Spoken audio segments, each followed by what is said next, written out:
Bismillahirrahmanirrahim. Assalamualaikum warahmatullahi wabarakatuh. Selamat pagi dan salam sejahtera.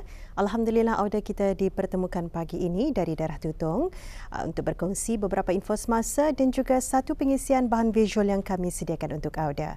Alhamdulillah keadaan cuaca di sekitar Pekan Tutong pagi ini dalam keadaan mengizinkan, dalam keadaan cerah. Jadi mudah-mudahan apapun perancangan kita ni buat ya, semuanya dipermudahkan dan semoga dipermudahkan juga kepada adik-adik kita yang menjalani peperiksaan hari ini.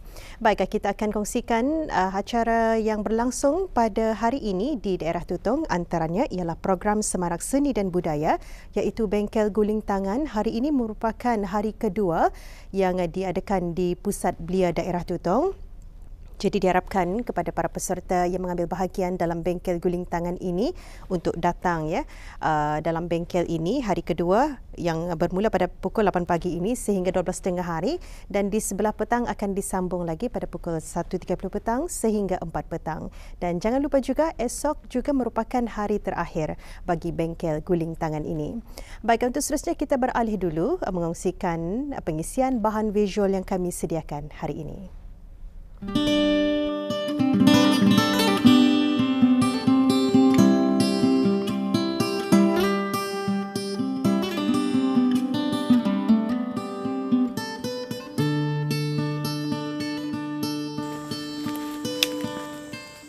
Bismillahirrahmanirrahim. Assalamualaikum warahmatullahi wabarakatuh. Ada penonton, kini saya berada di sekitar kawasan Hutan Nong Tedion. Yang mana saya dan juga Babu Duan yang merupakan ahli Majlis Pembinaan Kampung Ukong, kami ingin mengambil daun mengkuang ataupun dalam bahasa dusunnya disebut sebagai daun berasana, iaitu daun yang sesuai digunakan untuk membuat kraft tangan. Kami insyaAllah dalam pertemuan pada kali ini, package program pada kali ini, kita ni akan menunjukkan kepada auda cara pembuatan kraft tangan, apakah produk yang akan dihasilkan. Teruskan ke sana auda bersama saya.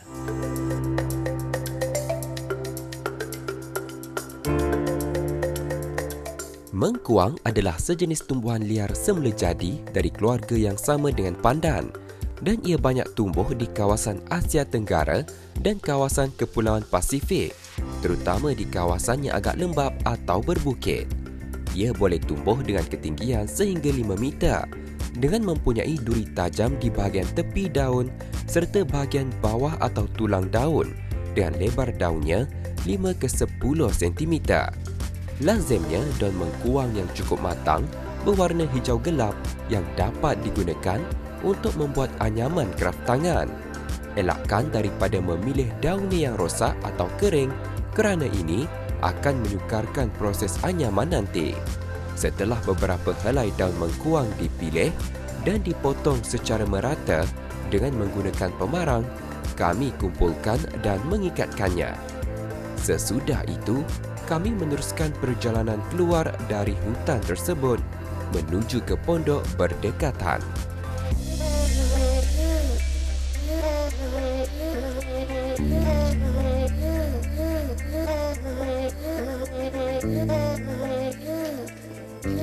Alhamdulillah, kami selesai pun mengambil daun mengkuang dan sebentar lagi tadi akan melihat bagaimana cara pembuatan kraft tangan daripada daun mengkuang. Namun sebelum itu kita ni akan orang bercerita-cerita dululah sama Babu Duan. Mungkin Babu Duan boleh kongsi kepada kami. Sejak bila kita mula aktif ni dalam pembuatan kraft tangan ni?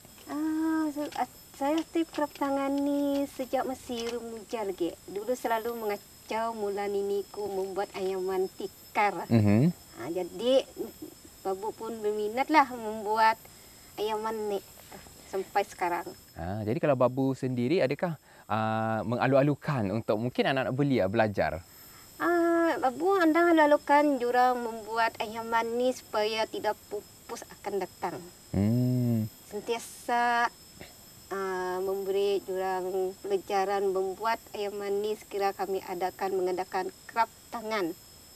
Dulu dalam tahun 2020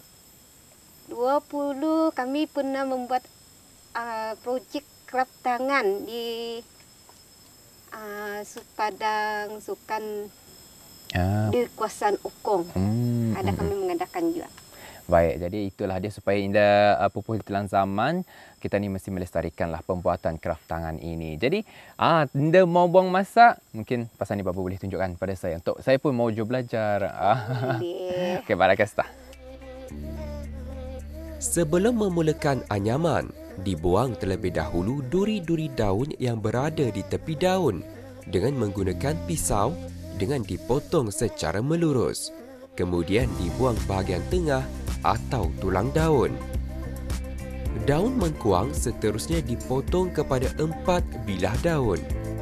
Dari setiap satu daun mengkuang, lazimnya dapat menghasilkan 4 bilah daun berukuran lebih kurang lebar 1 cm setelah dipotong. Setelah itu, barulah ia dijemur di bawah terik matahari. Namun jangan terlalu lama sehingga ia mengering, kerana jika terlalu kering, daun akan menjadi mengeras dan menyukarkan untuk dianyam. Cukuplah sekadar tepi daun mengering dan mengecut sedikit dan dapat juga dilihat pada warna daun yang sedikit memudar.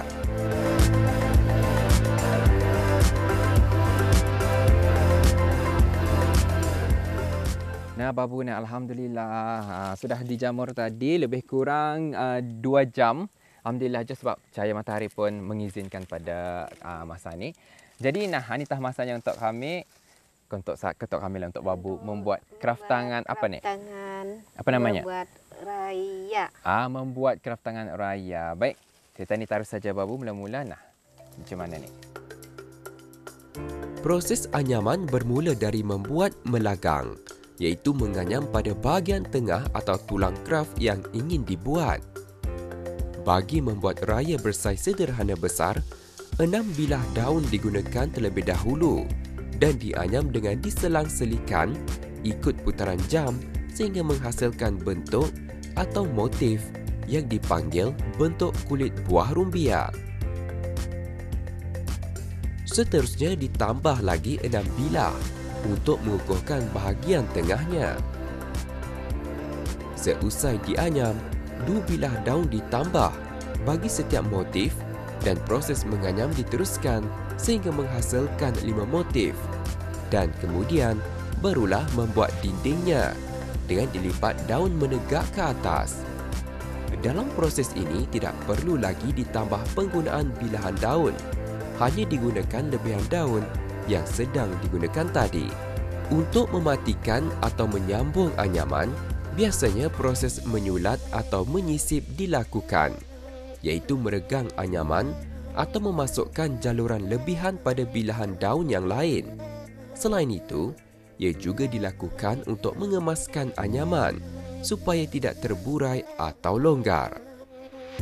Proses terakhir nanti ialah mengerat, iaitu memotong bahagian yang berlebihan. Proses ini dilakukan sebagai kemasan anyaman.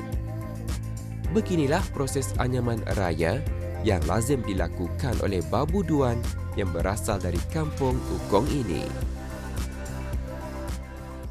Baik, inilah masih lagi dalam proses membuat kraft tangan raya. Jadi nanti hasilnya macam mana itu? Ini kan hasilnya ni Babu? Itu hasilnya sudah siap. Sudah siap, nanti akan jadi macam mana ni? Tapi sebenarnya kegunaan kraft tangan raya ni apa ni kegunaannya? Ini banyak kegunaannya untuk menyimpan baras, padi, sayur, buah pun boleh macam-macam lah. Boleh dapat disimpan. Jadi kebiasaannya Babu untuk menyiapkan kraft tangan raya ni walaupun ia hanya bersaiz sederhana saja, damit saja, agak-agak berapa lama untuk menyiapkannya? Kalau Babu ni, kalau macam Babu buat pagi, tengah hari ni siap ni. Kalau anda buat ia buat buntuk lah. Macam sulatan biasa macam ni, tengah hari Babu siap buat. Tapi kalau ia ada bentuk spesifik seperti bentuk macam mana ya? Ada bentuk bunga lagi di sini. Kalau ada bentuk bunganya lama itu dalam kira 2 hari lah. Dalam masa 2 hari baru Siap. kan siap. Tapi kalau dilihat warna hijau, ni berwarna kecoklatan. Kenapa tu? Adakah selepas siap dijamur lagi? Selepas siap, tani membuatannya, siap sulatannya, lepas tu baru tani jamurkan ya sampai kering. Oh, kebiasaannya orang cuma tu kah? Pasal sebelum ni ada jual saya pernah. Tapi tu le keadaan orang lah. Kalau babuk, jamu ni sekejap sejak. Lepas tu baru buat, siap baru babuk jamu. Tapi ada orang jamur dulu baru membuat Ada. Tapi kalau tanpa layu, kecuplit, daunnya tadi membuat mudah putus. Sebab itulah babuk buat mesti ada warna hijau sikit. Hijau sikit kemudian baru dijamur.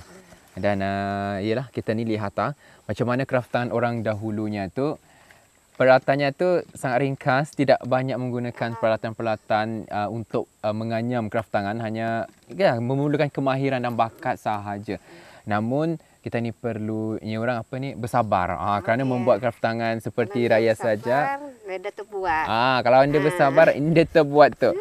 Apa yang pasti kita harapkan Bapa, mudah-mudahan laju mungkin masa zaman moden ni pun orang lebih banyak menggunakan plastik daripada menggunakan bahan-bahan semula jadi.